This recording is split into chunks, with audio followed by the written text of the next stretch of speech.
Good morning viewers, myself doctor Pranavita Saini. आज हम B Ed second year के अंडरस्टैंडिंग द सेल्फ पेपर के अंतर्गत कक्षा कक्ष जो संप्रेषण है हमारा, और उस संप्रेषण के माध्यम से अधिगम की जो प्रक्रिया हमारी संपादित होती है बच्चों को सिखाने, उनके व्यवहार परिवर्तन से संबंधित, उस अधिगम पर जो मास कम्युनिकेशन है उसका क्या इफेक्ट पड़ता है, इसकी स्टडी करते हैं।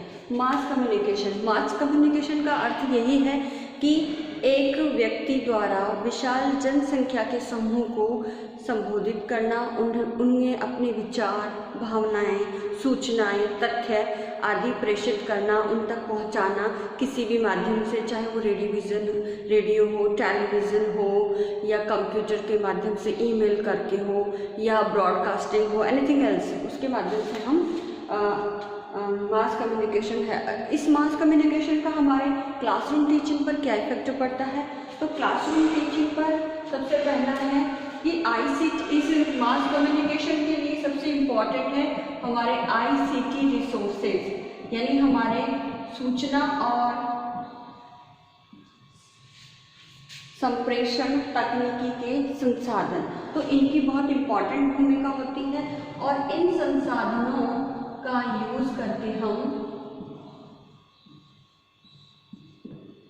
जो क्लासरूम टीचिंग है हमारी,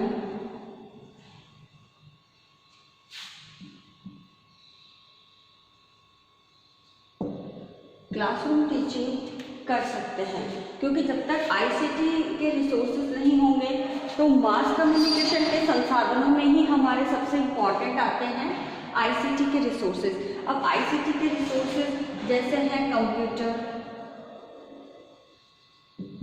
TV, radio, newspaper,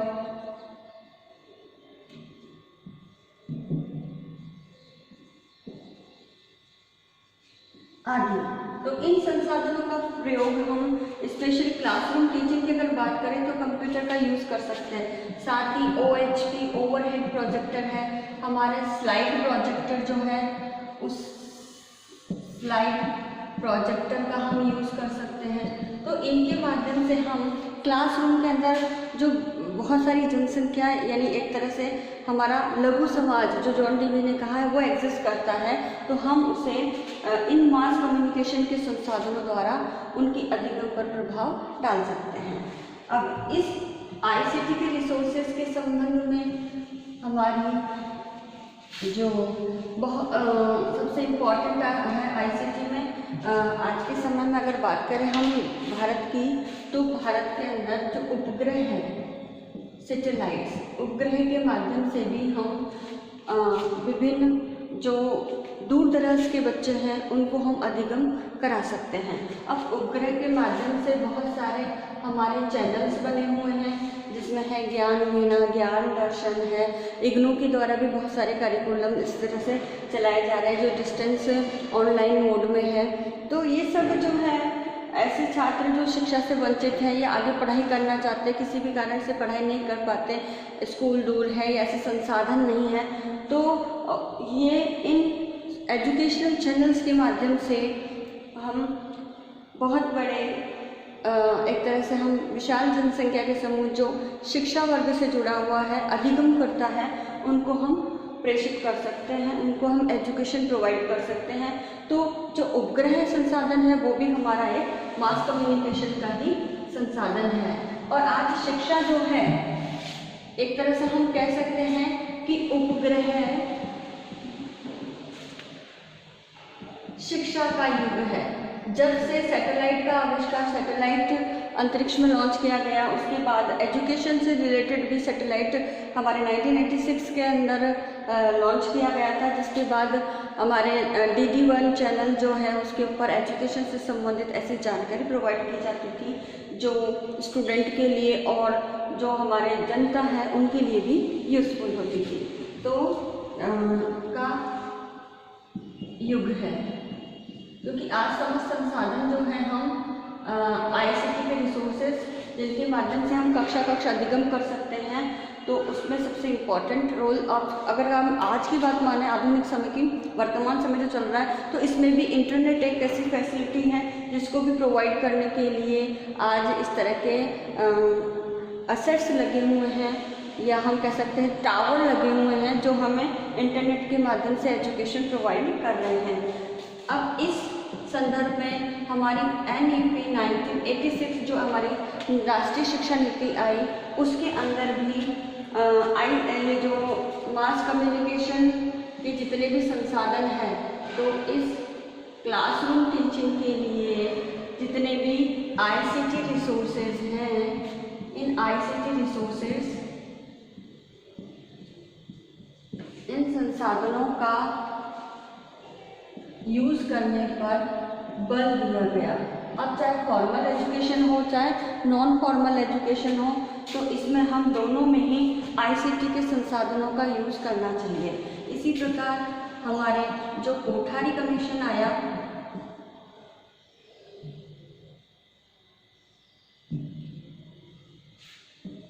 Kothari commission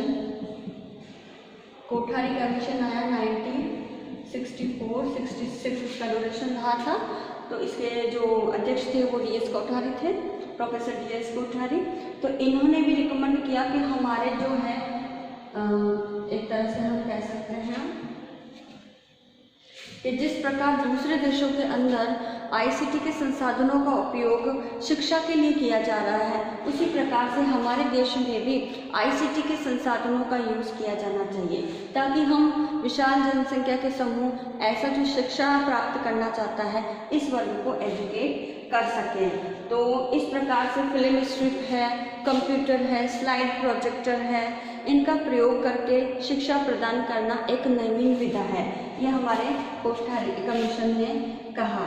इसके बाद जो इसमें एक और चीज़ कही है कि हमारे जितने भी प्राथमिक विद्यालय हैं, उन प्राथमिक विद्यालयों के अंतर्गत भी आजकल ICT का यूज़ नहीं किया जाता, जबकि फॉरेन की अगर बात की जाए तो वहाँ ICT के संसाधनों का यूज़ प्राइमरी लेवल से किया जा रहा है। तो वहाँ के टीचर्स जो है, या ये कह सकते हैं कि वहाँ की गवर्नमेंट जो है वो ज़्यादा से ज़्यादा प्राइमरी शिक्षा के अंदर ICT संसाधनों का यूज़ करने पर ज़्यादा फोकस करती है। और इसलिए हमारे देश में भी उन्हीं देशों की भांति ICT के संसाधनों का यूज़ प्राथमिक स्तर पर किया जाए और ज़्यादा से ज़्यादा इस ICT रिसोर्सेज को फिर हायर एजुकेशन तक प्रमोट किया जाए, ताकि ज़्यादा से ज़्यादा बच्चे इस मास कम्युनिकेशन के जितने भी रिसोर्सेज हैं उससे अपनी शिक्षा प्राप्त कर सकें। तो इस प्रकार आज के समय में एक तरह से सबसे इम्पॉर्टेंट सबसे पहले आया, अगर हम एजुकेशन की बात करें तो रेडियो के द्वारा जितने भी लेसन्स हैं, उन लेसन्स के द्वारा पाठ्यक्रम को विधिवत रूप से ये पाठ्यक्रम को एकीकृत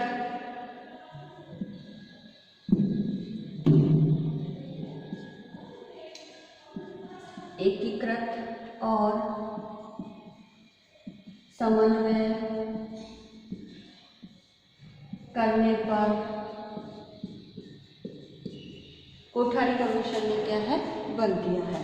अब इसके बाद आज हम ICT रिसोर्सेज का यूज़ अगर हमारी क्लासरूम टीचिंग के अंतर्गत करते हैं, तो इसमें कई प्रकार के हार्डवेयर और सॉफ्टवेयर जो है उसका यूज़ किया जाना चाहिए। ये हार्डवेयर और सॉफ्टवेयर ही मिल करके हमारे क्लासरूम टीचिंग में अधिगम को इफेक्ट करती है। साथ ही अगर हम विशाल जनसंख्या के समूह को संबोधित करना चाहते हैं या एजुकेट करना चाहते हैं, तो उसके लिए भी ये मास कम्युनिकेशन के जितने भी रिसोर्सेज है वो ज़्यादा उपयोगी और अमूल्य होते हैं। इसमें सबसे इम्पॉर्टेंट रोल है हमारे कंप्यूटर का। तो ये कंप्यूटर जो है, इस कंप्यूटर के माध्यम से हम ज़्यादा से ज़्यादा ICT के संसाधन के रूप में हम कंप्यूटर का यूज़ करते हैं। और इसका यूज़ आज जितने भी पब्लिक स्कूल है, साथ ही जो मॉडल इंस्टीट्यूशंस हैं,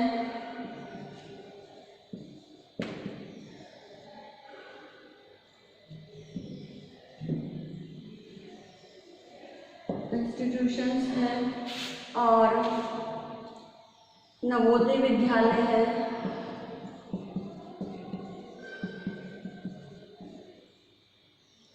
आदि में सभी में क्या है, कंप्यूटर का मास कम्युनिकेशन के रिसोर्सेज के रूप में शिक्षण अधिगम प्रक्रिया के अंदर अधिकाधिक प्रयोग किया जा रहा है, ताकि इसके माध्यम से बालकों के अधिगम अर्थात व्यवहार परिवर्तन पर बल दिया जा सके, ताकि जो शिक्षा के उद्देश्य हैं हमारे उसकी पूर्ति की जा सके।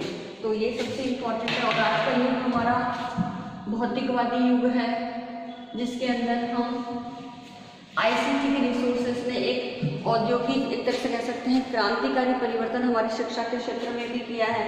और इसके माध्यम से समूचे जो भारत है या समूचे विश्व में एक हेल्दी तो नहीं कहेंगे, कंपटीशन की भावना जागृत हो गई है, क्योंकि आईसीटी रिसोर्सेज ने इतना ज़्यादा नेटवर्क फैला दिया है कि शिक्षा से संबंधित समस्त सूचनाएं आसानी से और सेकंडों में हमें प्राप्त हो जाती है। तो इन संसाधनों ने एक कंपटीशन की भावना, उपयोगितावाद का जन्म दिया है। जो चीज़ उपयोगी है वो हम एक्सेप्ट कर लेते हैं, अन्यथा उसे रिजेक्ट कर दिया जाता है। तो इस प्रकार इन आईसीटी रिसोर्सेज का कक्षा अधिगम पर यूज़ किया जाना आवश्यक है। साथ ही जो हमारे वीडियो कॉन्फ्रेंसिंग है, टेली कॉन्फ्रेंसिंग है, आजकल तो मोबाइल स्मार्टफोन के अंदर भी कॉन्फ्रेंस कॉलिंग है और विभिन्न प्रकार के ऐप आ गए हैं। इन ऐप का यूज़ करते हुए हम कुछ सेकंड में ही दूर दराज में बैठे हुए जो लर्नर्स हैं हमारे, उनको हम जोड़ करके अधिगम करा सकते हैं। तो ये हमारे और ये सब संसाधनों के माध्यम से हम अपने अधिगम की प्रक्रिया को या यूँ कह सकते हैं शिक्षण अधिगम की प्रक्रिया को संपादित कर सकते हैं।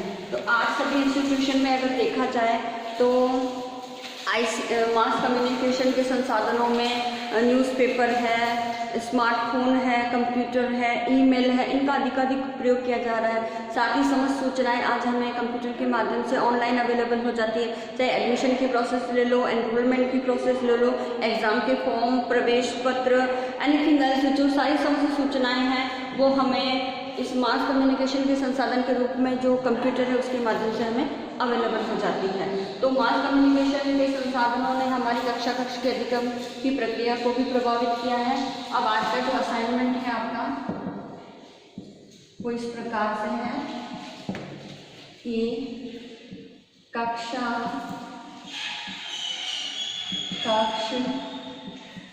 अधिगम पर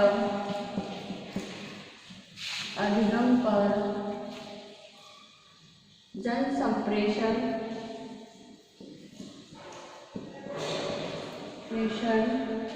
के प्रभाव को उदाहरण देकर